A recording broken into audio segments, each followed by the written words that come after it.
We are going to move into part 3 of our grammar writing boot camp, and we are talking about a couple things today, actually. The clauses: independent, dependent, adjective, adverbial, noun, and Santa. Just kidding, not Santa Claus, but we are talking about these other clauses in a sentence. So the clauses here. A clause is a word group that contains a verb and its subject that is used as a sentence or as part of a sentence. So you have seen these and you know these. Take my glasses off. But we're going to identify them and see how it affects the type of sentence that you are working with. So an independent clause would be, the people left the building. That's a complete sentence on its own, doesn't need anything else to support it. Dependent clause, when the fire alarm sounded. Okay, you're kind of waiting for like, well, what else happened? So you can tell that this is not a complete sentence because it's not a complete thought. So if you put those two things together, it does make a complete sentence. When the fire alarm sounded, the people left the building. Right? Makes sense? So let's talk independent clause. The independent or main clause expresses a complete thought and can stand by itself as a sentence. These are just our normal sentences that you read and write every day. Ms. Santana works in a law office in downtown Concord. Has a subject, verb, completes a thought. Good to go. Ms. Santana works in a law office. Could be on its own. That has a view of downtown Concord. Okay, we tacked on a dependent clause there at the end.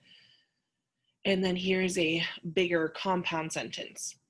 Ms. Santana works in a law office in downtown Concord, and she has a successful practice. So all those things that are underlined are considered independent clauses. The dependent clause or subordinate clause does not express a complete thought and cannot stand on its own.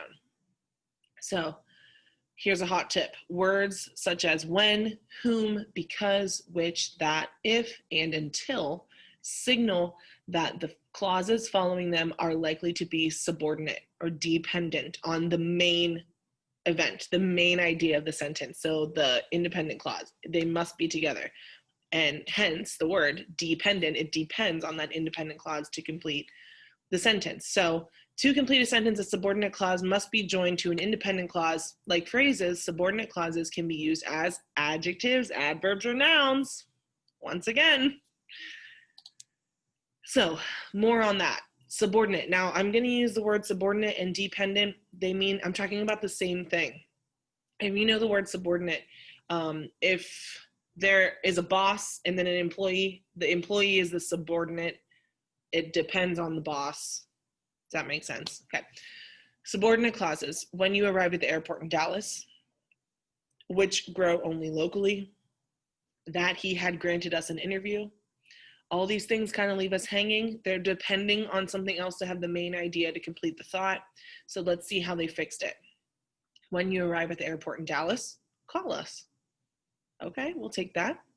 These wildflowers, which grow only locally, are of interest to scientists. Now, this is interesting because dependent clause here, or subordinate clause, is surrounded by commas. Remember that from last time. We could pick this up and move it, and it probably would sound a little weird, or we could get rid of it. In this part, this sentence around the commas, these wildflowers are of interest to scientists. That's still an independent clause, even though we dropped a dependent clause there. Okay, the third one. Did you know that he granted us an interview?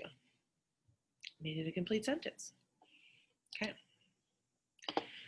All right, let's talk adjective clause. This is a subordinate clause that modifies a noun or a pronoun. An adjective clause usually follows the word or words it modifies and tells us what kind or which one. Aren't those adjective questions? Yep. An essential or restrictive clause is necessary to the basic meaning of the sentence. It's not set off by commas. A non-essential or non-restrictive clause gives only additional information and is not necessary to the meaning of the sentence, and it is set off by commas. Let's take a look. So here's our example.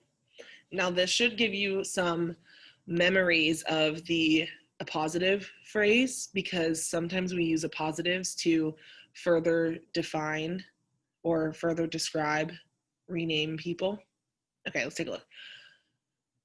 This is the new music video that I like best. The clause that I like best is necessary to tell which video is being mentioned. Because this information is essential to the meaning of the sentence, it's not offset by commas. So there are new music videos that come out every day. So to make this more specific and for you to know exactly which one I'm talking about, I add the clause that I like best at the end there. That tells you which new music video. Okay, here's another one. Ooh, got a little weird space there.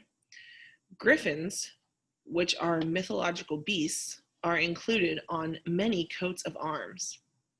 The clause, which are mythological beasts, is not necessary to identify griffins. It's just giving us more information, but it's not essential to the meaning of the sentence. And so, since we don't need it, it's offset by commas. That signals to us that we could do without it. Adverb clause. It is a subordinate or dependent clause that modifies a verb, an adjective, or an adverb. So it does exactly what an adverb does, but it's now a clause that's doing that job. And it generally tells us how, when, where, why, how much, to what extent, or under what condition the action of a verb takes place. So let's check out the examples. After I had proofread my paper, I input the corrections.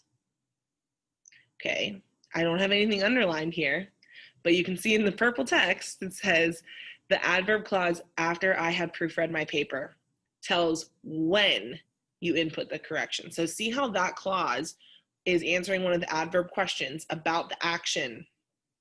When did you input these corrections? After you proofread the paper. Let's look at the next one. Because crepes are delicious, Joy made them on special occasions.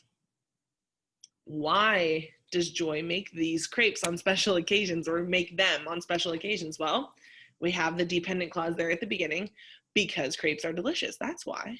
Okay, we know nouns do a lot of things, so I had to do 2 slides for this one. A noun clause is a subordinate clause that is used as a noun. A noun can be used as a subject, a complement, such as a predicate, nominative, direct object, or indirect object, or as the object of a preposition. So you knew those are the jobs of nouns. So you guessed it, these clauses are going to be acting as such. So here's our examples. As the subject, what Marianne did to rescue the injured bird was brave. Can you guess where the clause is in this, the noun clause? What Marianne did to rescue the injured bird. That whole thing there is the noun clause. You know how I know why? Because you could get rid of it and replace it with a pronoun and it still makes sense. It was brave. And that's how you know. Predicate nominative. The winner of the race will be whoever runs fastest in the final stretch. Whoever runs fastest in the final stretch is the noun clause, because you could take it out and say the winner of the race will be her. Okay. She finally discovered what the answer to her question was. She finally discovered. Well, discovered is the verb. What the answer to her question was is the noun clause. Give whatever parts need cleaning a rinse in detergent. Indirect object. Okay, so we know that the indirect object is to what or to whom or for what or for whom verb is taking place. So give whatever parts need cleaning a rinse. So give a rinse to the parts, whatever parts need cleaning. That is our phrase or our clause that we're talking about here. And finally, he checks the ID cards of whoever visits. Object of a preposition. So you know this is going to be following a preposition. And in this case, it is of. Whoever visits is the noun clause, the object of the preposition. Okay, I hope you're hanging in there. All right, let's take a little break And we are going to talk about classifying sentence types next. So all of those clauses that we just learned about, we're going to have to identify independent and dependent clauses within a sentence. And depending on what that sentence is made up of, is going to tell us what sentence type it is. Okay, so take a little break and we will be back.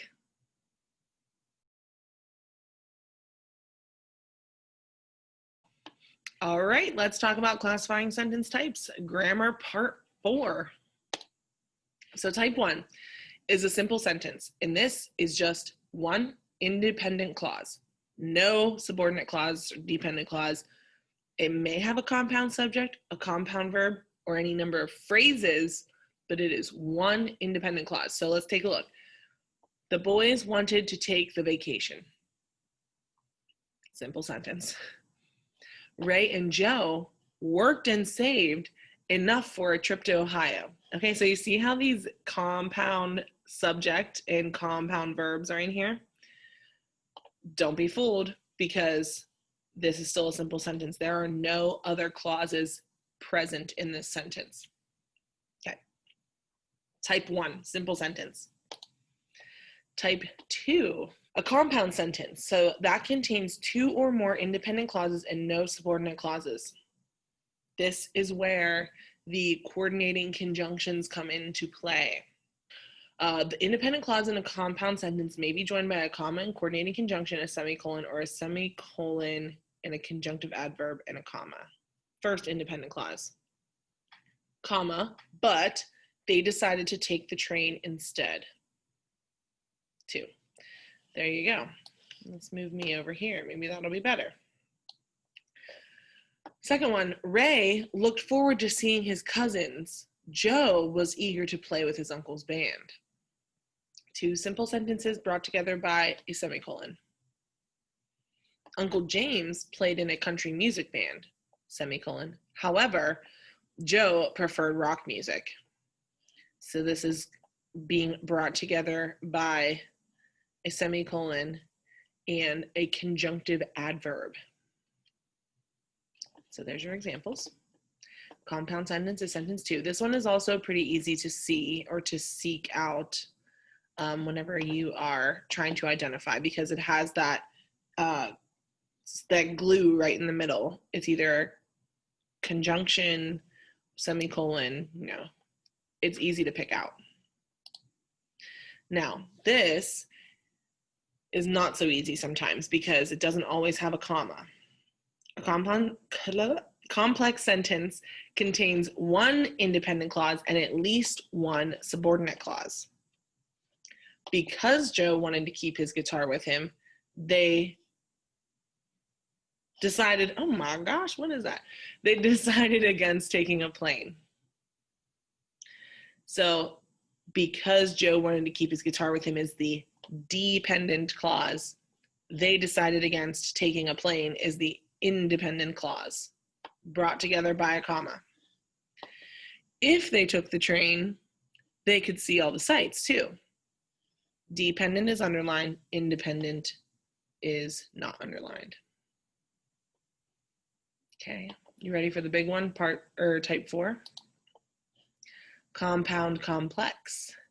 Now, the complex sentences as well, let me go back one. They don't always have to have this dependent clause in the beginning. And if it's not in the beginning, it's not going to be offset by a comma. I'm just going to tell you that. So if we rearranged this sentence, you're going to have to use your imagination here. They could see all the sights too if they took the train. That still makes sense and that works, but you don't have to put a comma around this. You would because there's this little thing in there, but that's besides the point. But you don't have to put a comma separating the independent from dependent when the dependent clause is at the end of the sentence. They decided against taking a plane because Joe wanted to keep his guitar with him. No commas in that sentence if you flipped it. Hopefully that makes sense. Number 4, type 4. A compound complex sentence contains 2 or more independent clauses and at least one subordinate clause. Okay, so now this is everything all together at once, people. The band played at the dance, and Ray was pulled into a line dance that was starting. So let's see what all these little lines mean. Actually, maybe you can figure it out. So let me give you a second. So the band played at the dance, that underlined section, your first independent clause. Then we have our comma in coordinating conjunction. Ray was pulled into a line dance, second independent clause. That was starting. That is the dependent clause in the sentence. It's not a complete thought, so it's tacked on to this complete thought. To his surprise, he was good at line dancing. Afterward, he joined in whenever he got the chance. Same setup. To his surprise, he was good at line dancing, semicolon, ending that first independent clause. Afterward, he joined in, second independent clause. Whenever he got the chance, dependent clause. So now we have everything at work here for the compound complex sentence. And that is it. So I'm going to give you some things to practice with, but if you need to rewatch this to kind of get the clauses and the sentence types, that's fine. But this is going to be our last grammar instruction before we have a test.